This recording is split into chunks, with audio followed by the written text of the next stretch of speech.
ఈరోజు కంటక వాక్యం. నా కాలు జారనని నేను అనుకొనగా యెహోవా నీ కృప నన్ను బలపరచుచున్నది. కీర్తనల గ్రంథము 94వ అధ్యాయం 18వ వచనం. ప్రియులారా, దేవుని కృప వలననే మనం పరలోకానికి వారసులముగా నిర్ణయించబడ్డాము. కృప అనగా అర్హత లేని వారిని అర్హులుగా చేసేది. మనం మన పాపముల వలన పరలోకంలో నివసించుటకు అర్హతను కోల్పోయాము. దేవుడు మన యందు తన అధికమైన కృపను చూపి యేసయ్య ప్రాణత్యాగం వలన మన పాపములకు ప్రాయశ్చిత్తమును కలగజేసి మనలను ఆ పరలోకానికి వారసులనుగా ఉండుటకు అర్హతనిచ్చాడు. ఇప్పుడు మనం దేవుని కాపుదలలో ఉన్న వారమై జీవిస్తున్నాము. యేసయ్య మనలను తన రక్తం వలన కడిగి మనం చేసిన ప్రతి పాపమును తుడిచి మనలను పరిశుద్ధపరిచాడు. అయితే పరిశుద్ధముగా చేయబడిన మనము సాతాను శోధనల వలనైనను లేక మన బలహీనతల వలనైనను అనేకసార్లు దేవుని వాక్యం నుండి తప్పిపోయి మరలా పాపము చేయవారమై ఉంటాం. అయితే దీనిని బట్టి మనం కృంగిపోవలసిన పని లేదు. మన దేవుడు మనలను తన స్వరూపంలోకి మార్చుకొనే వరకు మన పాపములను క్షమిస్తూ మనపై తన కృపను కుమ్మరిస్తూ మనకు అన్ని వేళలా సహాయం చేయవాడై ఉంటాడు. కొన్నిసార్లు మనం పాపము చేసి దేవుని సన్నిధికి వెళ్ళుటకు ఇష్టపడము. దేవునికి ప్రార్థించుటకు అంగీకరించము. ఎందుకంటే మన పాపం వలన కలుగు అపరాధ భావం వలన పరిశుద్ధుని సన్నిధికి రావడానికి మనం ఒప్పుకొనము. ప్రియులారా, మన పాపము ఎలాంటిదైనను మనం దేవునికి దూరముగా ఉండకూడదు.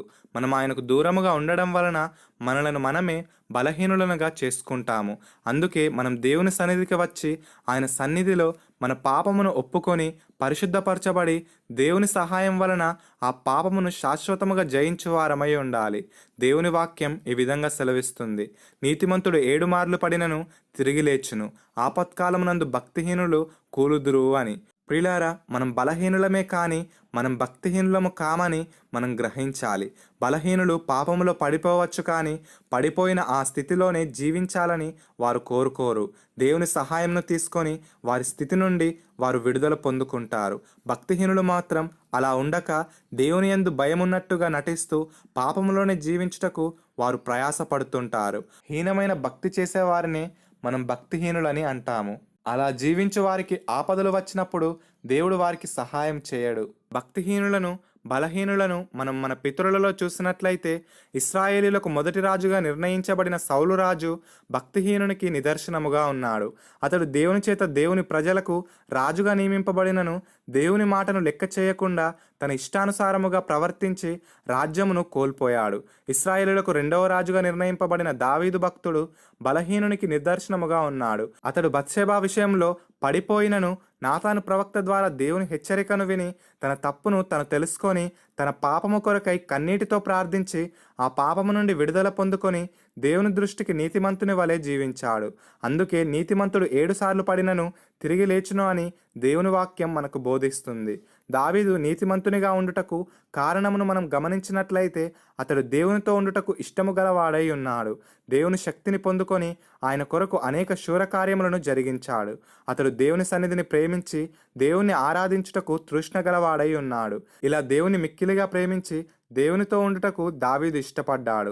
గనుకనే అతడు నీతిమంతునిగా జీవించగలిగాడు. ప్రియులారా, మనం కూడా దేవుని దృష్టికి నీతిమంతులముగా ఉండాలంటే ప్రతిదినం దేవుని వాక్యాన్ని ధ్యానిస్తూ దేవుని సన్నిధిలో ప్రార్థిస్తూ ఆయనను ఆరాధిస్తూ దావీదు వలె ఆయనలో ఆనందించువారమై ఉండాలి.